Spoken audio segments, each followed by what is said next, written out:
At kami na bahet, ayan, bago natin, Hindi mabitin. pero pabati mo natin si former Senator, former Justice Secretary, Senator Congresswoman Laila De Lima. Good morning, ma'am. Kumusta po kayo? Magandang umaga, Deo, and also to you, Sister L. morning, Nice to meet you, Opo, Sister nice to meet L. you po. Oo nga pala, magkababayan kayo. Yes Parehas naman, mga Bicolana. Bicolana ini, Oo. magagayon. Magagayon. Oo nga. Ikaw na nagsabi na. Ayan. So, I feel joyful na digdi ako ngunyan. Napabikol. Napabikol. Napabikol.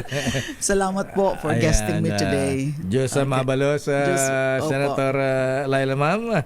At bago namin kayo tanungin, ayan, sa maraming issue, abay, para mahaba-haba yung discussion natin, ha? Para wala nang interruption, ha? Ayan, magbigay muna tayo ng paalala. Ayan, pero ewan ko lang kung kailan ito ni Senator De Lima, ha? Kumusta po ating mga listeners natin ngayon? Sana po ay healthy naman lahat at safe. Ayan. Pero si Senator parang super healthy and bumata, Blooming. mag-beauty, blooming. Ayan. Importante na maayos ang katawan para kaya mong gawin ang gusto mo sa buhay. At dahil dyan, kailangan sigurado ka sa pagkain. Ayan, sa exercise. Ano ka exercise, Senator, ha? At lalong-lalo sa mga gamot mo. Kaya ako kapag may iba't ibang aray sa joints, aba. At ngayon, ikaw na magpakilala, Senator tuloy. Ano ba yan, Sister Lakay? L, dahil ito ay kababayan mo pala, ha? Siyempre, Lakay, kababayan ko. Ayan. Hindi mo alam? Hindi, biro lang. Alam kong alam mo, Lakay, pero siya ay dating senador, Lakay, at alam naman natin na kilala siya dito sa ating bansa, kilala siya ng ating mga kababayan. Nasa ating studio po, live na makakasama natin at medyo marami-rami tayong pag-uusapan ngayon. Ang dating senador, alam mo, Lakay, kapag Bicolana kasi Manay sa amin. Manay, At tingin ko ginagamit niya yon sa pag-iikot niya ngayon. Oo. Manay-manoy. Ayan. Manay-manoy, oo. Sa maray na aga sa imo, Manay. Ano Ayan. ibig sabihin nun? Alam mo kung ano yun? Anong manay? Magandang umaga sa iyo, ate, parang gano'n. Ate kasi Lakay Manay. Ayan. Oo. Parang sa amin, manang, manong. Ay, oo, di ba sa inyo? Pero ano yung Ilocano. Lakay? Lakay, parang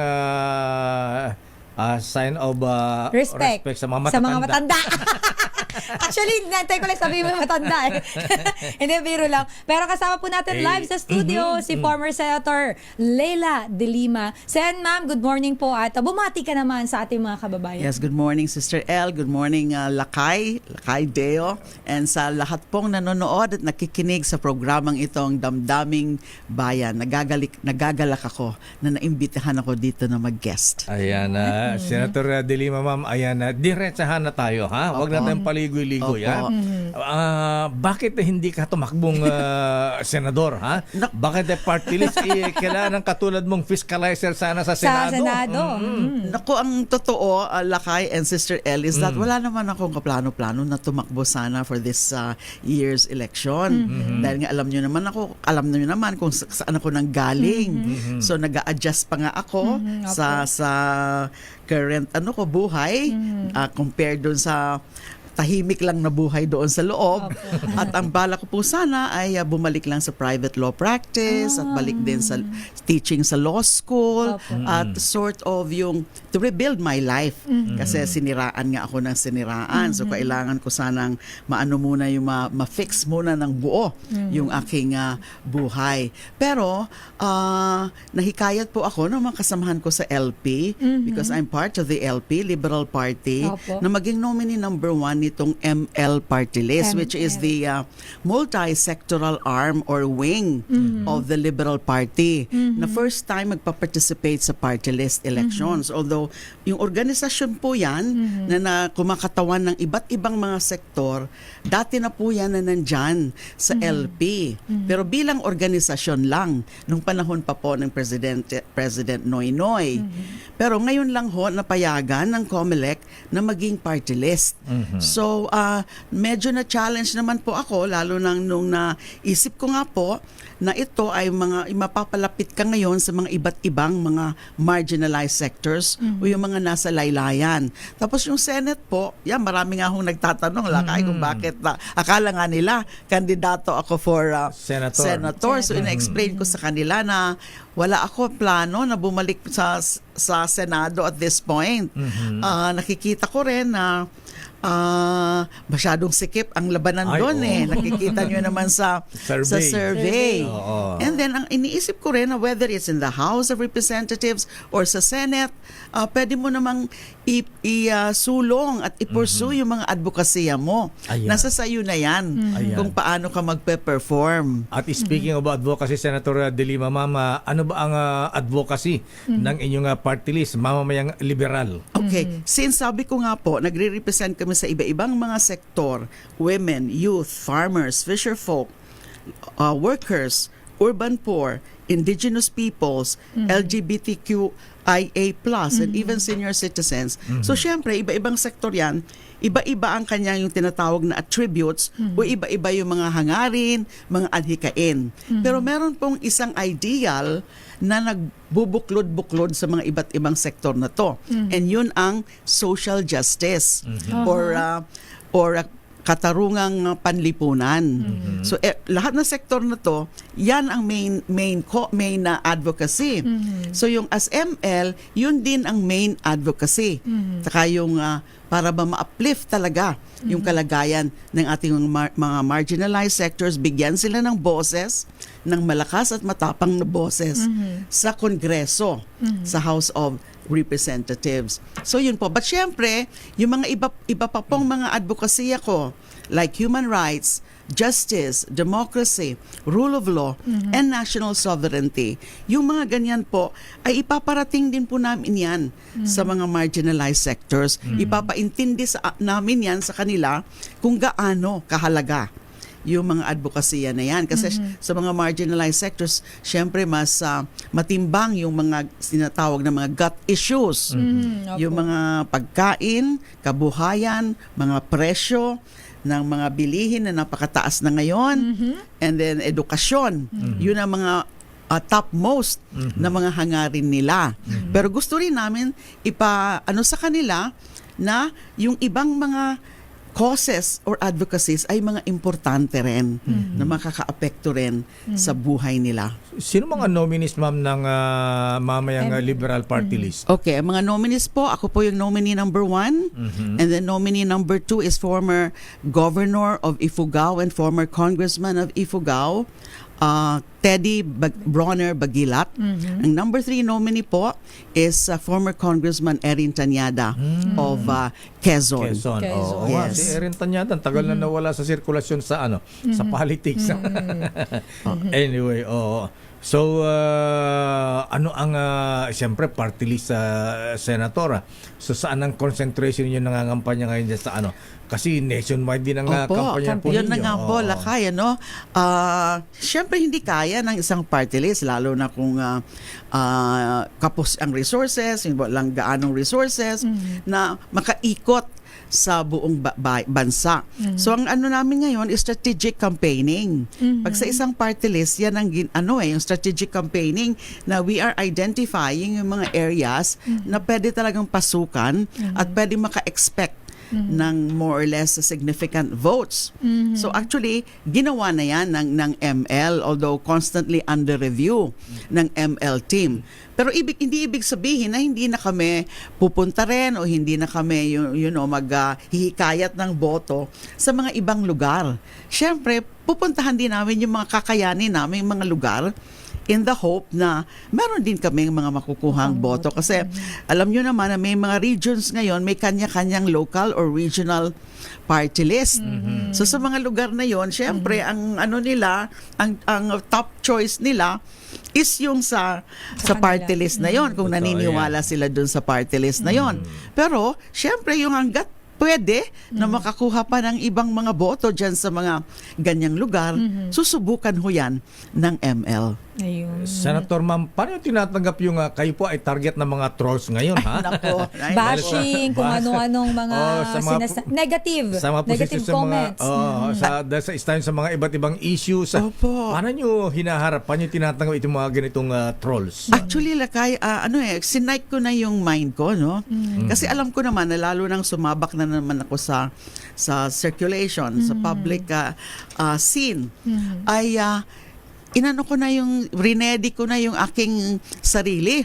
Na andyan na naman, kukutaktihin na naman ako ng mga trolls. Andyan na naman kung ano-ano na naman ang mga sasabihin nila sa akin. Pero I told myself, hindi ko sila papatulan, hindi ko sila papansinin, kasi the more you engage with them, lalong mga lalaki, lalong mga mabubuhay ang mga yan. Masayang lang ang energy mo, ang oras mo. Tsaka yung makakasira lang ng araw mo. So hindi ko na lang po yun pinapansin. Example, Senator De Lima, Ma'am. Ano mo ngayong audio parinig natin kay Senator? Paano yung tinatanggap yung mga pasaring sa inyo na ng dating Pangulong Digong? Eto, example. And if De Lima does not shut her mouth, I will kill her. With love. Kung pumayag siya, I don't know. Ayan. Di ba na... Where? Here? Ayan. Okay. Ayan. Kuya, Take two. Ayan. Take two. Paano yung mga tinatanggap yung mga pasaring sa inyo ng dating Pangulong Digong katulad nito? And if De Lima does not shut her mouth, I will kill her. With love. Kung pumayag siya, I don't know. Well, alam niyo naman na yung style talaga ng dating Pangulo, ganon Joker, ano? Brutal Yun yung maski magbiro, brutal. Although, kinakagat. Ayun nga I have to give him that credit na marunong siyang kiliti ng mga tao, ng audience. Nahuhuli niya. He can speak the language of the audience. So kahit talaga ko sa kanya, talagang anti-Duterte ako dahil nga sa mga ginawa niya rin sa akin, and then yung mga lalo na yung number 1, yung EJ case, under the war on drugs. Pero ganyan, matatawa na lang ako yung mga ganyan na mga joke niya. mga joke niya. Naalala ko yung at least na-entertain niya yung audience. Naalala ko yung Lakay, naalala mo yung hearing yung pinaka-late sa latest sa Senado, di ba? Parang magkatabi pa yata kayo, hahambahan niya si former Senator Trillanes. Sa Quadcom. Yun yung... Hindi ko actually nakita yon, Lakay. Kasi nakatingin ako dun sa mga chairpersons ng Quadcom. Kasi magkatabi kami ng magkatabi, di ba? Kaya lang may mga nag-text sa akin ng mga ilang mga kaibigan, and sabi nila, did you see that? Did you see that? Ano? What? So, nag-send sila ng video clip. Ganun pala. Buti na lang hindi ko po nakita. Kasi hindi ko yun po alam kung ano magiging reaction ko. Ang nakita ko, yung mic. Yung igaganon. Itatapon niya, ihampas na kay Sensani kasi nandito sa left side. Yung Sensani. Pero naka-react ako doon. Kasi nakita ko yung reaction. Stop it. Nakita ko yung facial reaction niya. Ito. May video pala tayo. May video tayo. Pinapakita ng RHTV. Ito yung sabi ko. Kung ako yung katabi, magugulat talaga ako. Ikaw ba ambag ka? Hindi ako nakatingin, di ba? Hindi ako nakatingin. Pero kung nakita niyo, Ma'am, hahambulusin niyo na ng bag si Sena. Hindi ko po alam. What exactly ang magiging reaction ko. Pero mas malupit, Senator, after that, a few days, may mga lubas na memes ba na yung nag-ahalik ka. Nakita mo yun? AI. Actually, yes. Alata naman. AI na AI. Kaya lang, okay, so hindi ko yun alam. And then kaya lang, there's a friend who sent me. Naggalit pa ako dun sa nag-send sa akin, kaibigan ko. You know it's a trash. So bakit pinapakita mo pa yan sa akin?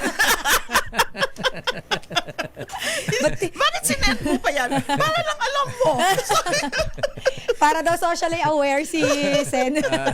Kumalat ata yun. Yes po, trending Pero yung mga ganun. kayo po ay magte-testify dito sa investigation ng International Criminal Court against President Duterte sa mga EJK issues. Wala pa Senator. naman pong sinasabi yung ICC na isa ako sa mga iaano nila. Although I'm monitoring the progress of the ICC investigation.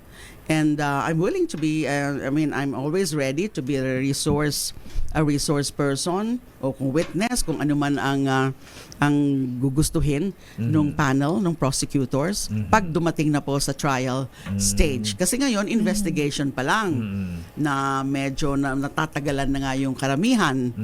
Pero naiintindihan naman po natin yung ICC na tumatagal kasi this is a professional group eh. Gusto talaga nilang maniguro. They just don't accept information without vetting or confirming, validating. Kaya siguro tumatagal. Pero ang alam ko, yung at its end stage na. Malapit na talaga matapos yung pinaka-investigation. Ano ma'am, saan ba magkakaroon ng hearing dito ba? Siyempre wala tayong hindi tayo member ng ICC. Paano kung ayaw mag-participate ang dating Pangulong Duterte sa sa hearing na yan? Yan po ang isa sa mga magiging challenge ng ICC. Although syempre first, kailangan mo na mag-issue ng warrant of arrest. And then we don't know kung ma-enforce ka agad yan o madidelay ang enforcement. Kasi madali ang mag-issue ng warrant of arrest kung talagang makukumbinsi yung pre-trial chamber ang mag-i-issue niyan. Yung pre-trial chamber ng ICC. Yan ang mag-i-issue ng warrant of arrest. Kapag rinifer na sa kanila ng yung investigative team ng Office of the ICC Prosecutor, kung ang recommendation nila is to issue warrant of arrest. Now, as to whether may enforce kaagad yan is another matter. Although, we can expect na hihingin ng ICC yung assistance ng Interpol sa enforcement of the warrant of arrest. And yung Interpol naman would seek the assistance of the Philippine authorities. And wala tayong choice doon kundi mag-cooperate kasi we remain to be a member of Interpol. Alangan naman aalis din tayo as a member of Interpol. All these years, maganda yung coordination lagi ng Interpol in various cases, Interpol with the Philippines. So, that's another issue, another matter. Kung may enforce o kung gaano kadali ma-enforce yung warrant of arrest. Pero kung ma-enforce, dadalhin po yung akusado sa The Hague. Meron sila doon facility, jail facility for accused, for respondents in an ICC case. Ayan, parang kay Milosevic yata ng Serbian, alala po niya. Yes. Doon talaga. Para mag-start bago mag-start ang trial, dapat talaga na-enforce na yung warrant of arrest para magkaroon na ng jurisdiction ang ICC. Senator, mainit po itong si former DDS, confessed member ng DDS na si Edgar Matubato. Ang report ay nasa hawak na rin ng ICC as a witness. Kino-confirm niyo ba ito? May privy ba kayo dito sa pagiging witness ni Matubato sa ICC? Ang alam ko po, based on information, is that pareho sila ni Arturo Las Cañas na under ICC's protective custody already. Now, nasa ibang bansa sila. Hindi ko nga po alam kung magkaparehong bansa yung ngayon, yung tinitirhan ng dalawa ni Arturo Las Cañas and Edgar Matubato. And it doesn't mean nandun mismo sila sa The Hague. It could be in another country, a foreign country, undisclosed. Kasi syempre, witness protection, that's protective custody of ICC. Yun po ang pwede kong i-confirm na under ICC's protective custody yung dalawa. Samantala, ma'am, sa ibang issue naman po, ito pong issue tungkol kay Vice President Sara Duterte, meron po sa kanya mga impeachment complaints na bilang lawyer po, ano po ba, kasi matatapos na po ito, the next Congress naman na po. Paano po ito? Pwede po ba itong matuloy sa susunod na... Okay, yung issue na yan, actually open issue. Kaya nga nadidismaya yung mga complainants. By the way, I'm the designated spokesperson of the first group of complainants. Yes, yung mga civil society groups, meron din ilan-ilan na mga members of the clergy. Now, that was filed December 2 last year, 2023. Umaasa kami na aaksyonan kaagad nila. Na i-refer kaagad sa order of business ng plenary ng House of Representatives, and yung House of Representatives, ang choice would be i-refer muna sa committee para magka-hearing and yun ang Committee on Justice, or diretso na sila na actionan yon by a vote of 1/3 ay magkakaroon na ng official resolution of impeachment, tsaka yung articles of impeachment na ifo-forward na nila sa Senado. Kaya lang tumagal ng tumagal. Tumagal, opo. Ang naging unang excuse nila is that pinaprioritize muna nila yung budget. Kasi kailangan nga magkaroon ng budget bago yung end of the year. At nagkaroon na nga ng budget before the end of the year. So umaasa kami na kasi nag-break na rin, Christmas break. So umaasa kami na nung pag-resume ng congressional session nung January 13 ay isa yan sa mga una nilang tatalakayin. Pero until now, hindi pa rin. Lumampas na yung 10 session days na nakasabi sa Ligang Batas at sa Rules of Impeachment ng House of Representatives, yung pag-aksyon doon sa complaint na i-refer doon sa ilalagay sa order of business ng Kamara ng House of Representatives, pero it's not happening. So yung chances na mangyari ito before the elections lalong nawawala, nagiging mahirap. Kaya na-frustrate po yung mga 3 groups of complainants. Ang problema ngayon, pwede ba yon na kapag halimbawa, masimulan na talaga ito before the end of the 19th Congress. Pero hindi pa natapos. Pwede bang ituloy ito Yan. without starting from scratch? Para sa akin, open question po yan bilang abogado. That would be a novel question na posible at most probably and in all likelihood dadating sa Supreme Court. At kailangan ng Supreme Court mag-rule. Pwede ba yun o kailangang Panibagong complaint ulit. panibagong complaint ulit? But pag ganun, kailangan hintayin muna yung 1 year ban. Yung nga kaya kasi sabi naman ng iba, wag na lang next year, baka masayang. Ang problema naman kung talagang dinidelay pa rin ang dinidelay, hindi ka agad dito umpisahan at lalo lang hihintayin pa pagkatapos ng election, pagkatapos ng 19th Congress, ay yung mga issue baka hindi na ganun kainit. Mawawala na yung momentum. Ayun naman, oo. So magkakaroon na naman mas maiinit na issue, makakalimutan na yung issue of accountability sa impeachment. Yun po ang problema doon. Senator De Lima, naku, sayang dahil pa namin sanang gusto itanong sa'yo, kaya lang kinakapos tayo sa oras. Ito na lang siguro, ha? Ayan, sabi rito, pakita naman kay Senator De Lima, ano ang kanyang secret, bumabata, ha? At kumusta ang kanyang love life? Ikaw talaga lang. Zero. Mo pa. Zero po. Wala pa akong panahon para dyan. I'm just I think at peace. At peace. Even if I'm crying out for justice, what was done to me, pero at peace ako. Marunong na akong yung kasi nga, alam nyo naman, nung nasa loob, I have all the time na nagdadasal, nagre-reflect. So yun. So nakakatulong yun sa peace of mind.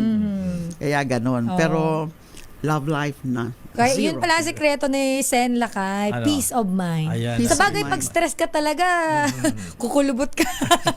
Kaya kailangan laging happy.